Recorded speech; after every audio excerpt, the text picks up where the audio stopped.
तो दोस्तों स्टोरी अब एक बहुत ही इंटेंस और डार्क फेज में एंटर होती है। चैंग मिंगशन छत के टाइल्स को चेक करता है और उसे शक होता है कि जो भी इंट्रूडर था वो दीवार चढ़कर कोर्टयार्ड में घुसा है। इधर यन हवा उसे कहता है कि इस बात को लाइटली ना ले, इसे सीरियस लेना चाहिए। जब लोरेन लियोपर्ड का नाम लेता है तो चैंग कहता है कि वो हेल्शा में रह चुका है, लेकिन उसने कभी भी इस नाम को नहीं सुना। फिलहाल सिचुएशन ऐसी होती है कि वो कुछ कर भी नहीं सकते क्योंकि बैक माउंटेन इतनी घनी फॉग से ढकी हुई होती है कि कुछ नजर नहीं आता। अगली सुबह जल्दी चैंग मिंगशन और बाकी लोग बैक माउंटेन की तरफ जाते हैं, लेकिन यहाँ एक शॉकिंग मोमेंट आता है। यन हवा पीछे रह जाता है और अचानक उसे मेहुआ की लाश मिलती है जो खून में तर होती है। वो जोर जोर से चिल्लाता है और उसकी आवाज सुनकर लोरेन और बाकी सब वहाँ दौड़ते हुए पहुँचते हैं, लेकिन जैसे ही वो वहाँ पहुँचते हैं उन्हें पता चलता है कि मूदे वहाँ मौजूद ही नहीं है। इसी बीच लोरेन को लियोपर्ड का कॉल आता है। लियोपर्ड सीधा कहती है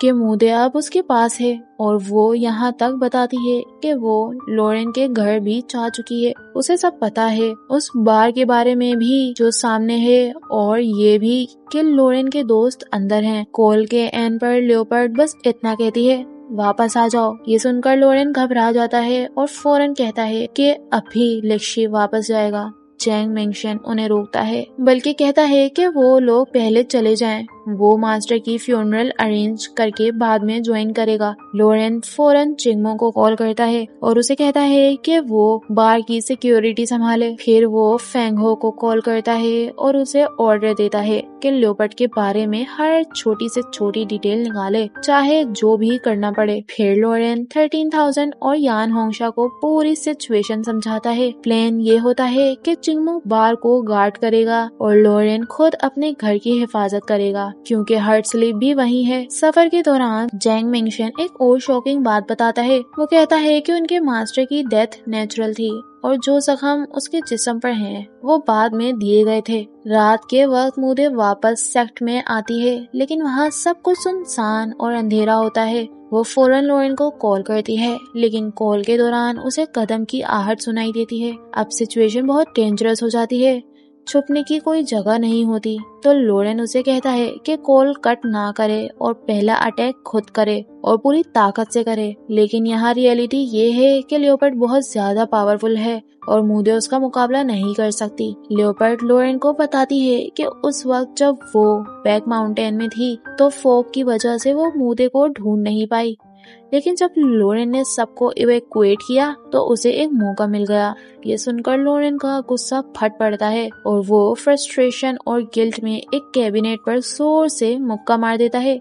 लियोपर्ड मूदे को एक लॉजिस्टिक ट्रक में डाल देती है और उसे बताती है कि मेहुआ मर चुकी हैं। फिर वो एक इम्पोर्टेंट बात रिवील करती है। एक दिन पहले मेहुआ ने मूदे को कहा था कि वो क्वान सी पायलो के गेट पर सिल्वर आइड बेड के साथ एक दिन तक वेट करे। अगर कोई मैसेंजर दूसरा हिस्सा लेकर ना आए तो वो इसे किसी रिलायबल डिसिपल को दे दे। इधर मिस्टर यिन शहर शॉपिंग के लिए जाते हैं और मिस्टिक उसे अलविदा कहते हैं, लेकिन जैसे ही वो अलग होते हैं चांग आंगवा की गाड़ी मिस्टर यिन को टकरा देती है। मिस्टिक एम्बुलेंस कॉल करने की कोशिश करते हैं, लेकिन किसी के फोन में सिग्नल नहीं होता। होश खो देने से पहले मिस्टर यिन एक इम्पोर्टेंट मैसेज देते हैं। आधा मैप जंग में जल गया था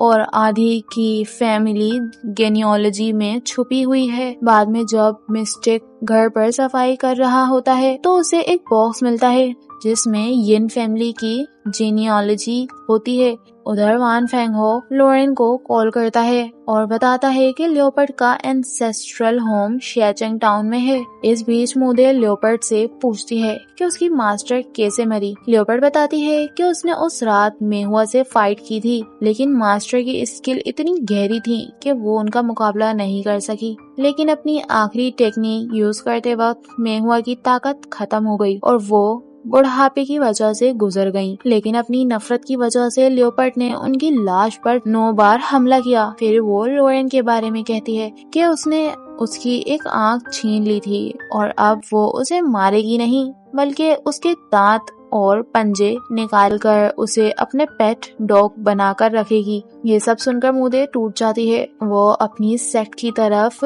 रुख करके घुटनों पर बैठ जाती है, अपनी मास्टर के लिए चाय का एक कप रखती है और आंसुओं के साथ 3 दफा झुक कर सलाम करती है। इधर लॉरेन अपने आप पर कंट्रोल खो देने के दर्द से चिंगमो को कहता है कि वो ऑपरेशन लीड करे और वो उसके प्लान को फॉलो करेगा, लेकिन चिंगमो का प्लान बहुत डार्क होता है। वो जानबूझकर लॉरेन को प्रोवोक करता है और कहता है कि अगर लियोपर्ड मर जाए तो मूदे की कुर्बानी भी दी जा सकती है। वो बताता है कि 7 हर्ट स्लिप मिलकर एक बन जाते हैं और सिर्फ आखिरी वाला लीडर होता है। यहाँ एक और बड़ा रिवील आता है, चांग गांगवा ही 7th हर्ट स्लिप का होस्ट है और वही लियोपर्ड को ऑर्डर्स देता रहा है। हालांकि लियोपर्ड खुद इस बात से खुश नहीं है। उधर वैन फेंगो एक और राज खुलता है। वो बताता है कि लियोपर्ड के एंसेस्टर्स ने शियाचेंग टाउन में एक बड़ा क्राइम किया था और बाद में उन्हें मेहुआ सेक्ट के 5 हीरोज ने पकड़ा था। और ये बात बहुत इंटरेस्टिंग है कि उस वक्त भी 5 लोग थे,